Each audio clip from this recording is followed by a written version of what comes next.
الحمد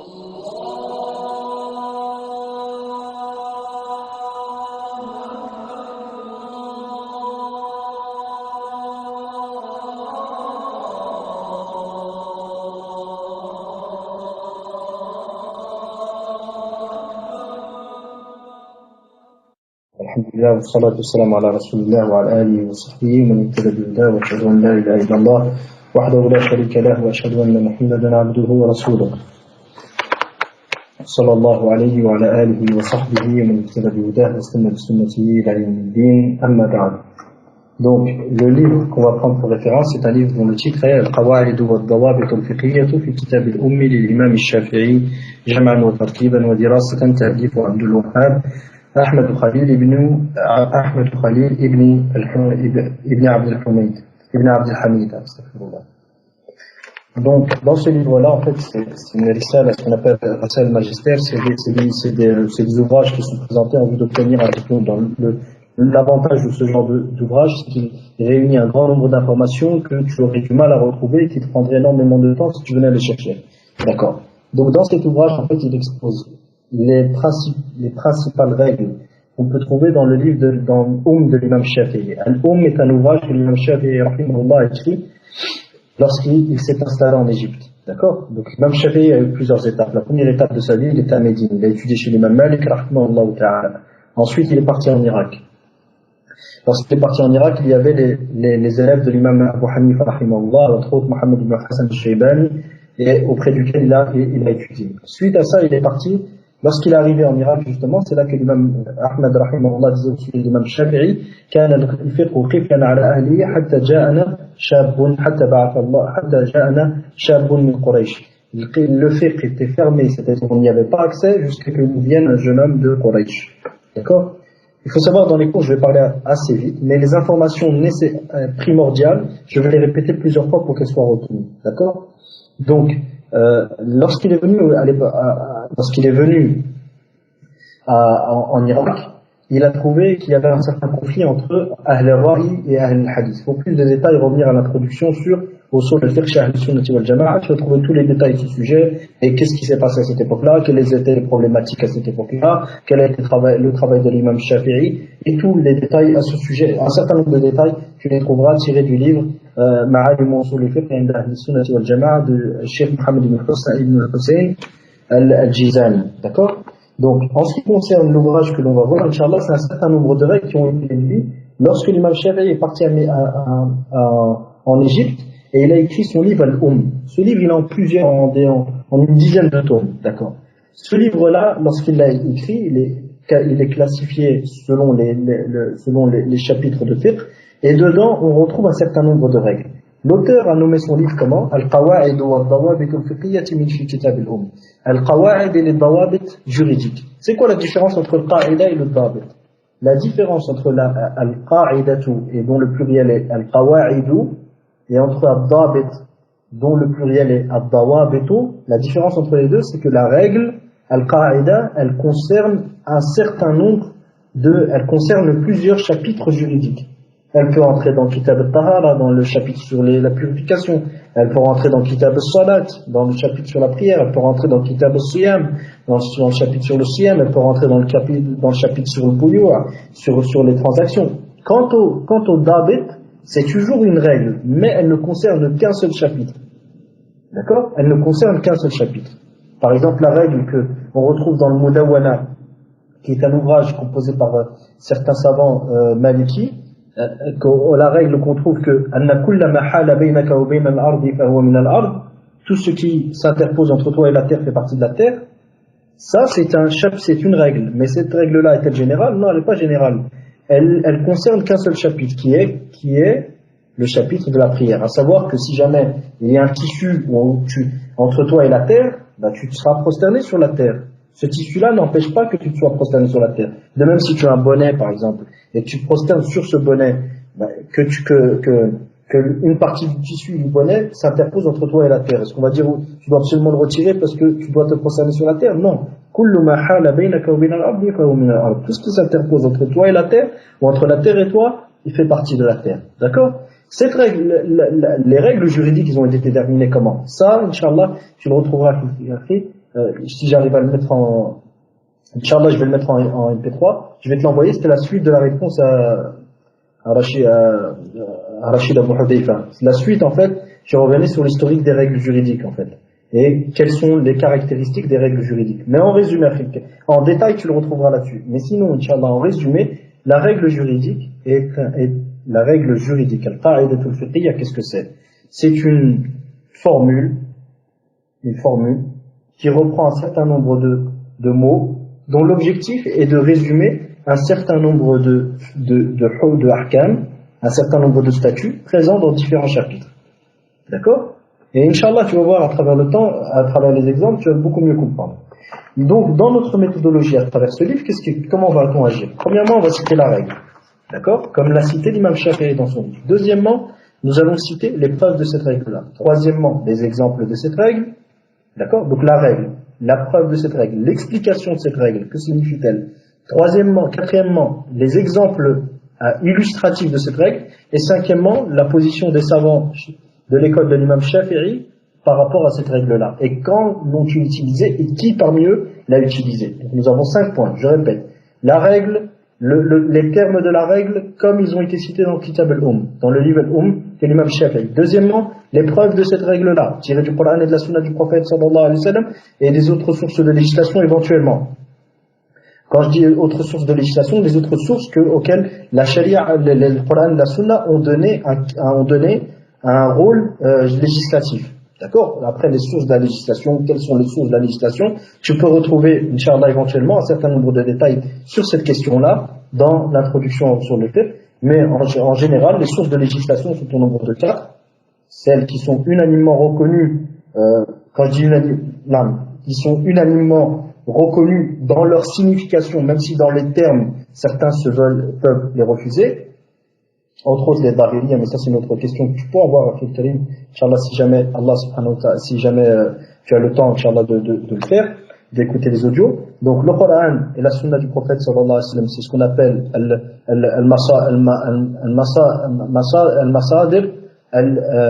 al-masadir al-asliya, les sources de législation originelles, ou les sources de législation de base, qui sont le Coran et la Sunna du prophète sallallahu alayhi wa sallam.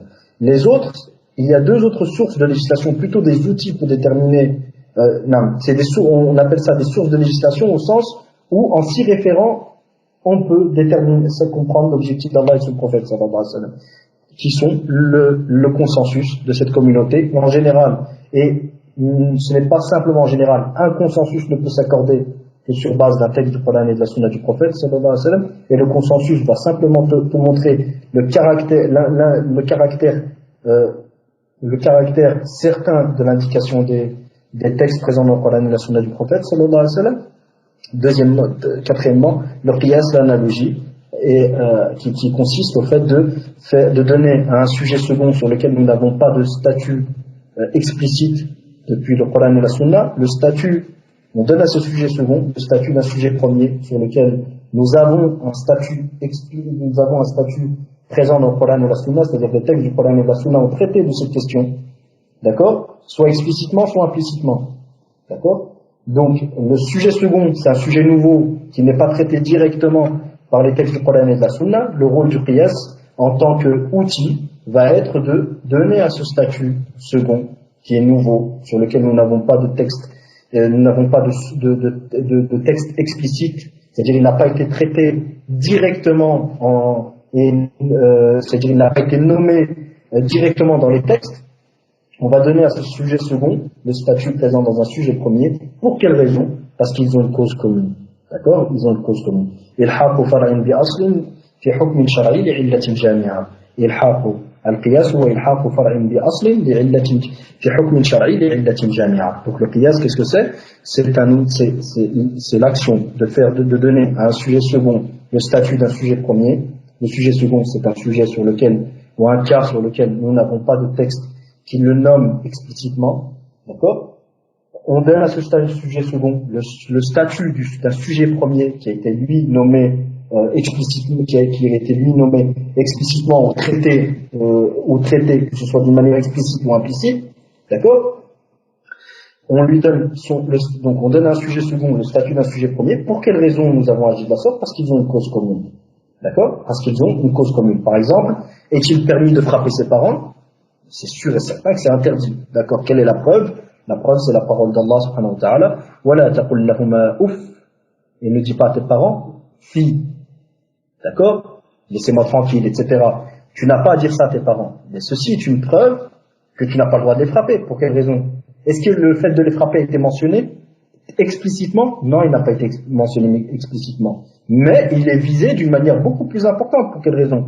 Parce que s'il a été interdit de leur dire fille ou laissez-moi tranquille ou autre parmi les expressions qui leur nuisent, il est d'une manière plus importante interdit de les frapper, car la cause pour laquelle le sujet premier a été interdit, à savoir leur fait de leur dire fille, c'est la nuisance. Or, cette nuisance est présente d'une manière beaucoup plus importante dans le fait de les frapper. Par conséquent, le fait de les frapper est interdit d'une manière beaucoup plus importante que le fait de leur dire fille. Et cette démarche est appelée comment? Qiyas, analogie. Et cette forme de qiyas, c'est ce qu'on appelle le qiyas ou le jali, le qiyas clair et évident, ou le qiyas ou l'awlawi, ou l'analogie, dans laquelle le sujet second est beaucoup plus méritoire du statut présent dans le sujet premier, est beaucoup plus méritoire du statut présent dans le sujet premier. D'accord? Donc cette forme de qiyas, qui est le qiyas al-jali, ou le qiyas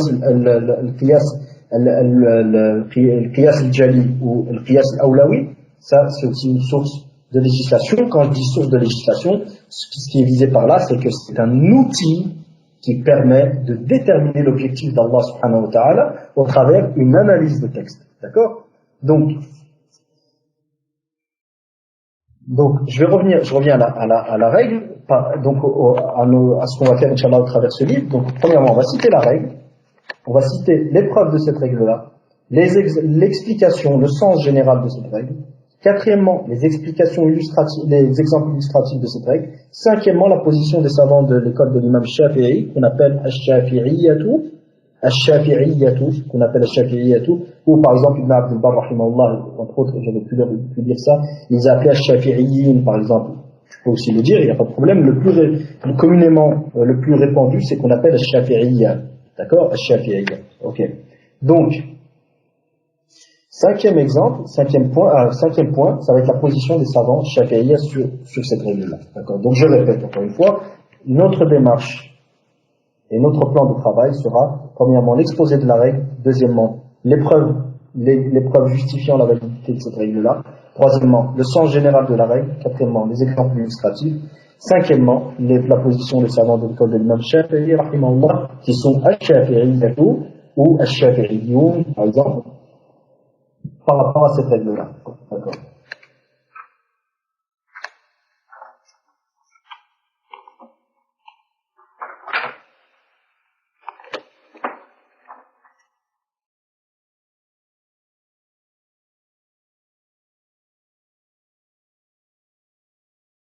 Donc le premier chapitre, الفصل الأول القواعد الفقهية في كتاب الأم وهي 18 مبحثا. Donc le premier sous-chapitre que nous allons voir sera قواعد في العمل باليقين وترك الشك.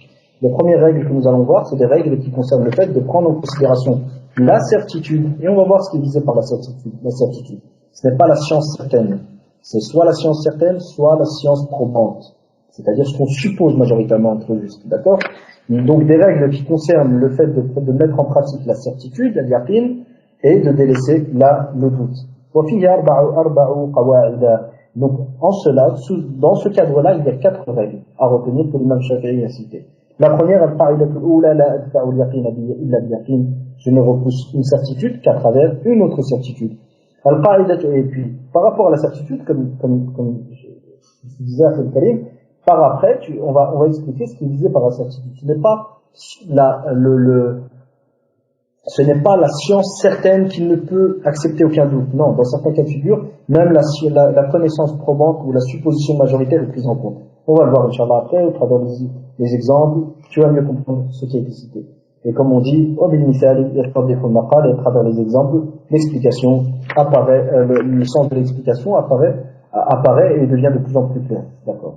القاعدة الثانية من عرف بشيء فهو عليه حتى تقوم بينة بخلافه. Donc la deuxième règle, celui qui est connu par une chose restera sur cette chose-là et on continuera à le juger selon cette chose jusqu'à qu'une preuve évidente, et on verra ce que signifie une bayyina, d'accord, jusqu'à ce qu'une preuve évidente, on verra ce qu'est une preuve évidente, affirme le contraire. La troisième des règles, la tumna'u al-huququ bid-dunun wa la tumlaku biha. Donc les droits ne peuvent être mérités sur base de simples suppositions, et de même les droits ne peuvent être retirés sur base de simples suppositions, et de même qu'ils ne peuvent être accordés sur base d'une simple suspicion. Je répète, la troisième des règles, les droits ne peuvent être retirés, les droits ne peuvent être retirés sur base de simples suspicions, et ils ne peuvent être accordés sur base d'une simple sur base d'une simple suspicion, ou plutôt sur base d'une simple supposition. D'accord. Les droits ne peuvent être accordés sur base d'une simple supposition, ils ne peuvent être retirés sur base d'une simple supposition. القاعدة الرابعة, la quatrième des règles, إن أصل الناس الحرية حتى يعلم أنهم غير أحرار. Les gens sont libres jusqu'à que l'on sache qu'ils ne le sont pas. Les gens sont tués. Et j'ai bien insisté sur le sache, dont on verra la signification par après, Inch'Allah. À la base, les gens sont libres jusqu'à ce que l'on sache qu'ils ne le sont pas, qu'ils ne sont pas libres. Je répète, la quatrième des règles, à la base, les gens sont libres jusqu'à ce que l'on sache qu'ils ne sont pas libres. La première des règles, donc je ne repousse la certitude que par une autre certitude. Cette règle a été citée par l'imam Shafi'i, rahimahullah ta'ala, dans le livre Al-Umm, dans le Kitab Al-Umm, volume 6, page 341, au chapitre sur l'Aqdiyya, Babu Da'wa fil Buyu'a, donc dans le sous-chapitre sur les prétentions ou les réclamations des gens dans le domaine des transactions financières, ou dans le domaine des ventes et du commerce. Al-Matlab al-awwal ma'na al-qa'ida. Donc la première des choses, le sens de la règle. J'avais dit plutôt que c'était les preuves de la justification de la règle, la validité de la règle. C'est plutôt le contraire. C'est d'abord le sens de la règle, puis après les preuves de la validité de cette règle-là. Al-ma'na mufradat al-qa'ida adfa'u fi'l al-mudari'. Donc par rapport à l'analyse de chaque terme pour définir sa signification, on va passer ce chapitre jusqu'à arriver, on va passer ce point-là, on va aller directement à la signification générale. D'accord. Walladhi, non. أما في الاصطلاح فقد عرفنا اعتقاد شيء والذي يظهر لي أن المراد باليقين في القاعدة ما يشمل الظن الغالب. Donc l'auteur de cet écrit, de cet ouvrage, qui est, je répète son nom, Cheikh Abdul Wahhab ibn Ahmed Khalil ibn Abdul Hamid, il dit: ce qui m'apparaît le plus juste, c'est que ce qui est visé par la règle, ou la certitude qui est visée dans la règle, englobe aussi la supposition majoritaire. Puis après, en commentaire, il dit: أعني أنه كما يشمل المعنى المتقدم والمعنى المتقدم هو اليقين والعلم الجازم الذي لا شك فيه. Donc il dit, ce que je vise par là, c'est que au même titre que cette règle concerne la certitude, la connaissance qui n'accepte aucun doute, d'accord, elle vise aussi elle vise aussi la supposition majoritaire, cette supposition majoritaire qui est moindre que la connaissance certaine qui n'accepte aucun doute.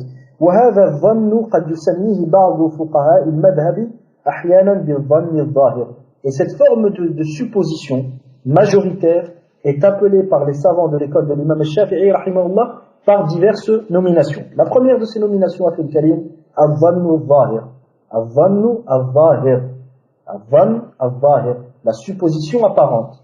La supposition apparente. La supposition apparente. Donc al-yaqin, quand on parle de yaqin, de la certitude, ce qui est visé certaines fois, c'est la supposition apparente. Qui a un autre nom, c'est al-dhannu al-ghalib, la supposition majoritaire. Donc je cite les nominations. La première des nominations donc que donne les savants du madhab de l'imam Shafi'i, rahimahumullah ta'ala, wa rahima imamahum, à cette supposition majoritaire. La première, c'est al-dhannu al-zahir, la supposition apparente. La deuxième, al-dhannu al-qawi, la forte supposition. La forte supposition. La troisième, wa al-dhannu al-rajih, la supposition probante. La supposition probante. Wa al-majmou' de l'imam Nawawi, volume 1, page 230, et ainsi que l'ashbah wa al-nadair d'Ibn al-Wakil, volume 2, page 125, et l'ashbah wa al-nadair d'Ibn Subki, volume 1, page 330. Donc, ici, on retient 4 noms, et que j'aimerais absolument que tu retiennes, Inch'Allah ta'ala. Le premier des noms que porte la supposition majoritaire, c'est-à-dire ce qu'on suppose majoritairement être juste, tout en acceptant la présence d'un léger doute, cela porte le nom de, on peut le qualifier de yaqin, de certitude. D'accord? Elle peut quand même être qualifiée de certitude. Deuxièmement, elle peut être qualifiée de supposition apparente. Adhannu zahir.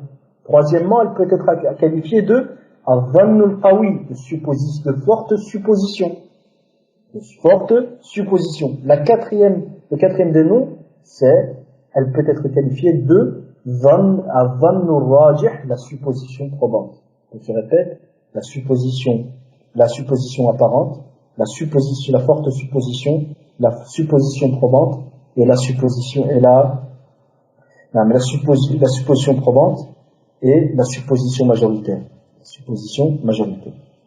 Je répète donc, la supposition apparente, la forte supposition, la supposition probante. Et donc, la supposition majoritaire, quant à elle, c'est sa signification. D'accord? Donc on continue, Inch'Allah. Donc il définit ensuite cette supposition majoritaire, il dit donc c'est le fait que le cœur, que par exemple tu es face à deux choses, deux solutions, deux réponses, mais que ton cœur se penche plus vers l'une que vers l'autre. Comment va-t-on appeler comment va-t-on appeler cela? On va qualifier ça de supposition majoritaire, ou de supposition probante, ou de forte supposition, ou de supposition apparente. D'accord? Donc par rapport à cette nomination, on voit Durar al-Hukam Sharh Majallati al-Ahkam de Ali Haïdar. Donc c'est un livre écrit par un auteur qui s'appelle Ali Haïdar, volume 1, page 22.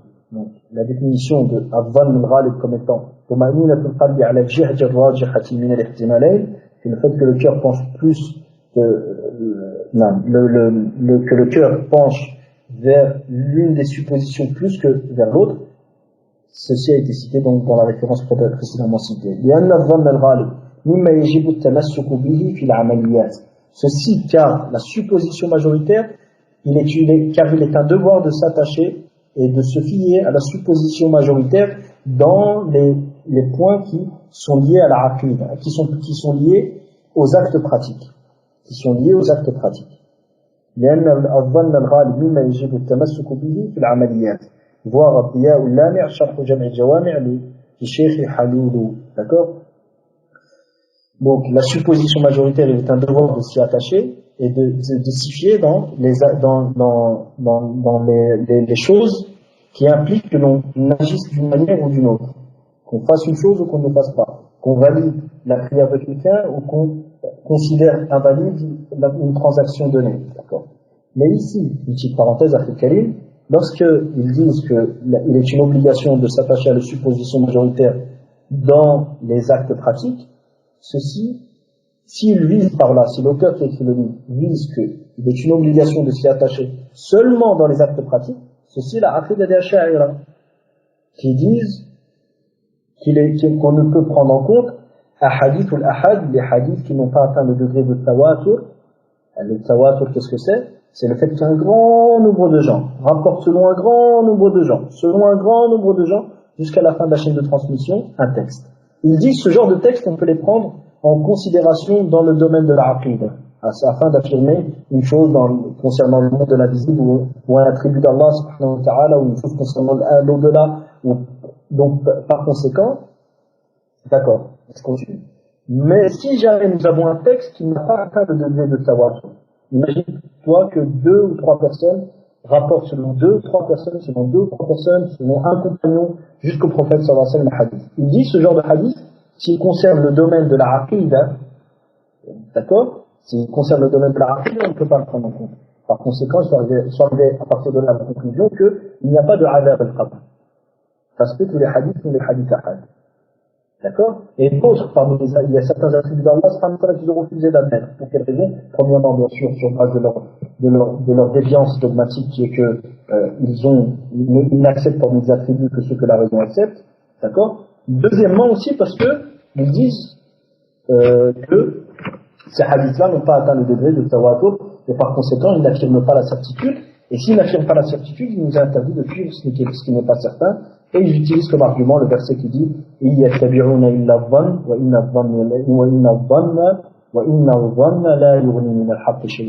ne font que suivre le doute, le dhann, et alors que qui est le doute, alors que le doute face à la vérité n'a aucune utilité. D'accord. Bien que la réponse à cet argument, on l'avait vu dans les cours que tu avais cités précédemment avec le frère, hafidhahullah, lorsqu'Allah subhanahu wa ta'ala en explique, on est c'était toujours dans le livre Ma'alim Usul al-Fiqh Inda Ahl Sunnah wal Jama'a de Cheikh Mohammed Hussein al-Jizani, lorsqu'il expliquait que, entre autres, c'était les paroles d'Ibn Taymiyyah, rahimahullah ta'ala, et d'autres, qui mentionnaient que ce qui est visé par le dhann ici, c'est la supposition qui fait face à une certitude. Toute supposition faisant face à une certitude n'est pas à prendre en compte. Et celui qui prend en compte une chose qui n'est pas certaine au dépend d'une chose qui est certaine, celui-ci sera concerné par le verset. D'accord? Mais quant au fait de prendre une chose qui n'est pas certaine, on suppose majoritairement que c'est juste. Pour affirmer, si on prend en compte cette chose-là, parce qu'Allah nous l'a ordonné, là à ce moment-là, on n'entre aucunement dans la généralité du verset. D'accord? Donc eux, à partir de là, ils ont affirmé un certain nombre de choses et ils ont renié un certain nombre de choses. D'accord? Donc ici, je tenais juste à préciser ce point-là pour dire que si jamais l'auteur disait par là que la supposition majoritaire n'est prise en compte que dans les actes pratiques, les actes cultuels, et qui n'est pas à prendre en compte dans les croyances dogmatiques, ou dans les points dogmatiques, des points de aqidah, ceci, la aqidah d'Ash'ari, c'est la aqidah de plus. D'accord? Le sunna accepte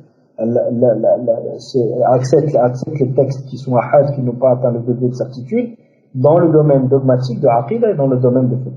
Il ne faut pas de distinction entre al-ilmiyat et al-amaliyat, entre l'aqaïd et l'amal. D'accord? Bien sûr, ce qui est certain dans son affirmation va être affirmé d'une manière certaine, aussi longtemps que son indication est certaine, et ce qui est probant, on suppose majoritairement son authenticité, va affirmer, donc on va l'accepter tout en affirmant, en supposant majoritairement que c'est juste, d'accord? Et ceci aussi longtemps que son indication, elle est certaine. Si son indication n'est pas certaine et qu'elle est elle-même supposée majoritairement, donc on va l'accepter et on va affirmer sa signification. On va affirmer son indication en acceptant, en ayant une croyance probante en son contenu. D'accord? Inch'Allah, de toute façon, on verra ce genre de point. S'il y a le moindre confusion, on pourra le revoir par après des minutes.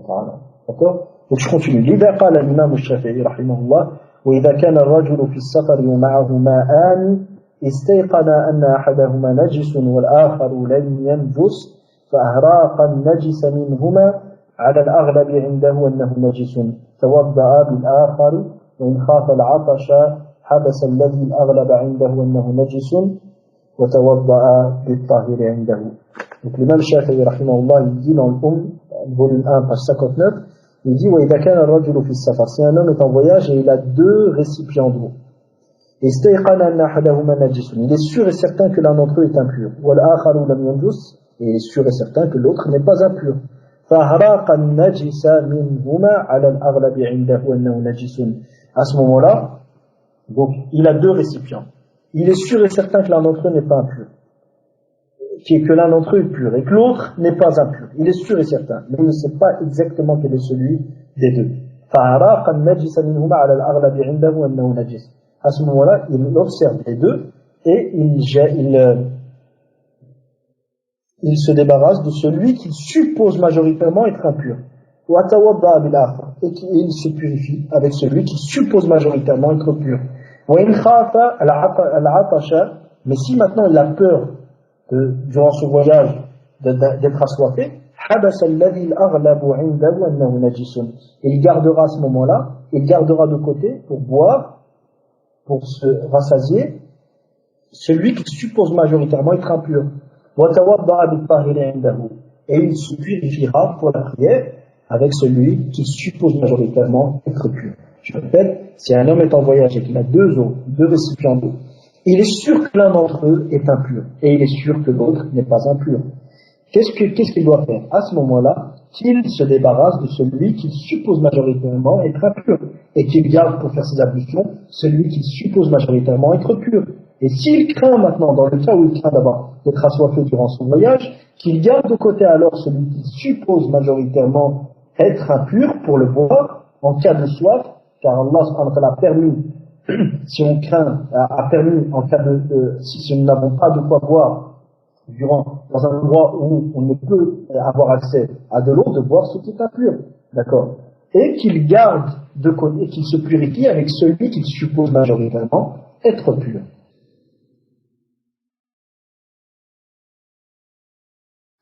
Donc je répète l'exemple. Si l'imam Shafi'i rahimahullah dit donc dans Al-Umm, volume 1, page 59, وَإِذَا كَانَ الرَّجُلُ فِي السَّفَرِ. Donc si un homme se retrouve en voyage et qu'il a deux récipients d'eau, l'un il est sûr et certain qu'il est impur, l'autre il est sûr et certain qu'il est pur. À ce moment-là, que doit-il faire? Il se doit de se débarrasser de celui qu'il suppose majoritairement être impur et faire les ablutions avec celui qu'il suppose majoritairement être pur. Maintenant, s'il se retrouve dans une situation où il a peur d'être assoiffé et qu'il prend la route pour le voyage ou qu'il est en voyage, à ce moment-là, que fait-il?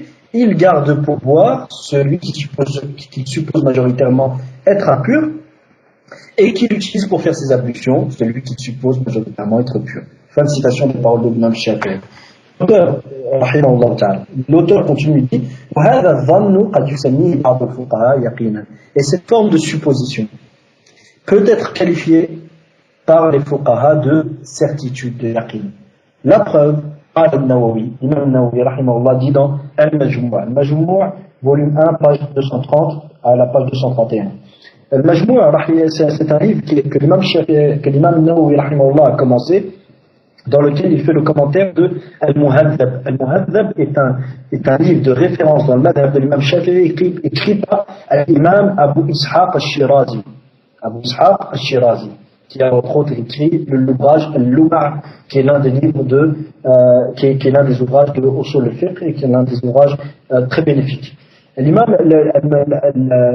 L'ouvrage de l'imam Abu Ishaq al-Shirazi, qui est Al-Muhadhab, dans le fiqh de l'imam Shafi'i a été commenté par Al-Nawawi. Il s'est arrêté au dernier chapitre de l'Ibadat.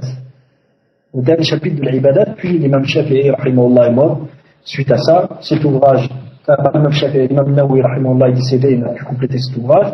Et cet ouvrage a été complété ensuite par Al-Subki et jusqu'à être terminé par Al-Sheikh Al-Mutayri, rahimahullah. D'accord. Donc, l'ouvrage Al-Muhadhab de l'imam Abu Ishaq al-Shirazi a été commenté aussi par l'imam Al-Imran al-Yamani, rahimahullah, dans son livre Al-Bayan, qui a été édité pour la première fois il n'y a pas très longtemps. Une petite parenthèse, ici, alhamdoulilah, Allah subhanahu wa ta'ala m'a permis d'avoir cet ouvrage-là, et c'est un livre, c'est un trésor, comme disaient certains savants du Yémen à une certaine époque, ils disaient « Laoula al-Bayan, lama wasa'at bil-fatwa » fil Yémen. Donc il disait, s'il n'y avait pas cet ouvrage qui était le Bayan, en commentaire de Al-Muhadhab d'Abu Ishaq al-Shirazi, je n'aurais pu faire des fatwas, je n'aurais pu répondre aux questions des gens. Et le Bayan qui a été édité, il a une dizaine, à peu près 12 tomes. Et le Muhadhab et le Majmou' de l'imam Nawawi a été résumé aussi par un cheikh dont le nom est Ar-Rafi', voilà. Donc, il a été résumé par Cheikh Salim Abdul Ghani al-Rafi'i, Salim Abdul Ghani al-Rafi'i, en 4 tomes à peu près, en 8 tomes. C'est les 8 tomes qu'on trouve disponibles actuellement, et peut-être que d'autres sont à venir. Et donc il a fait le résumé de Majmou', et c'est un très très bon ouvrage. C'est un très très bon ouvrage. Et donc, je continue donc. L'imam Shafi'i, donc l'imam Nawawi, rahimahullah, dit dans le Majmou', volume 1, page 230 et 231, et cette information, on peut aussi la retrouver dans un autre ouvrage d'un autre savant Shafi'i qui était Al-Izz ibn Abd Salam, rahimahullah ta'ala, qu'on appelait Sultan al-Ulama, le sultan des savants, dans son ouvrage, Qawa'id al-Ahkam, Qawa'id al-Ahkam fi Masalih al-Anam, les règles, il traite en fait des règles de la Sharia, qui prennent en compte, ou qui, dans la description de ce qui est bénéfique et de ce qui est bénéfique à la création. Donc, dans cet ouvrage, volume 2, page 31. Donc, النووي رحمه الله dit اعلم أنه يطلقون العلم واليقين ويريدون بهما الظن الظاهر.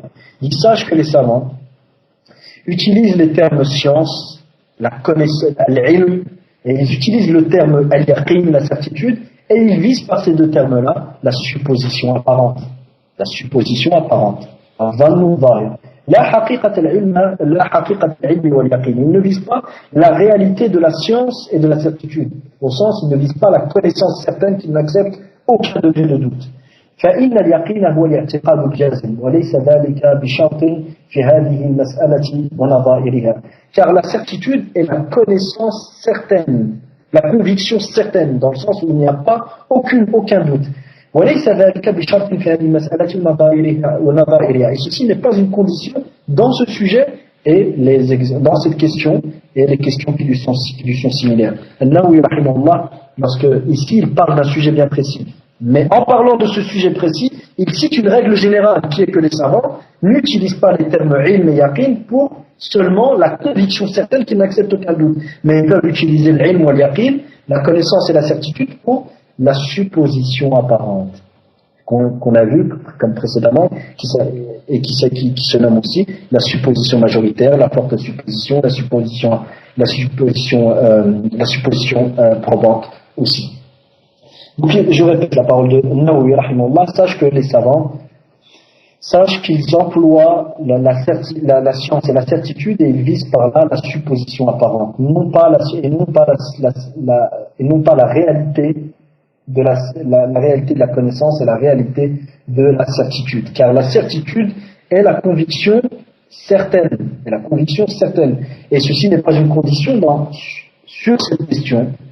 Et celles qui lui sont semblables. وقد قدمنا في هذا الباب بيان هذا. Et nous avons dans ce chapitre, donc dans le chapitre dans lequel il traite au volume 1, page 230, donc nous avons évoqué dans ce chapitre في هذا الباب, nous avons évoqué dans ce chapitre l'explication de ce point. حتى لو أخبره ثقة بنجاسة الماء الذي توضأ به فحكمه حكم اليقين في وجوب غسل ما أصابه وإعادة الصلاة. Et un exemple illustratif, si jamais une personne de confiance et intègre vient te voir et te dit l'eau que tu viens d'utiliser pour faire tes ablutions est impure. Et toi, tu n'as plus l'eau sur les yeux pour vérifier. Qu'est-ce que tu dois faire? Est-ce que cette personne qui est intègre peut se tromper? Évidemment, elle peut se tromper. Peut-elle avoir menti? C'est possible qu'elle ait menti. Mais en apparence, a-t-elle menti? Non, elle n'a pas menti. En apparence, s'est-elle trompée? À la base, c'est que si c'est quelqu'un de confiance et quelqu'un d'intègre, et c'est une personne à qui Allah donne la raison, et qui connaît, et il sait forcément distinguer entre l'eau pure et l'eau impure. Donc, en apparence, il ne s'est ni trompé, ni n'a menti. Donc, dans ce cas de figure, qu'est-ce que tu dois faire?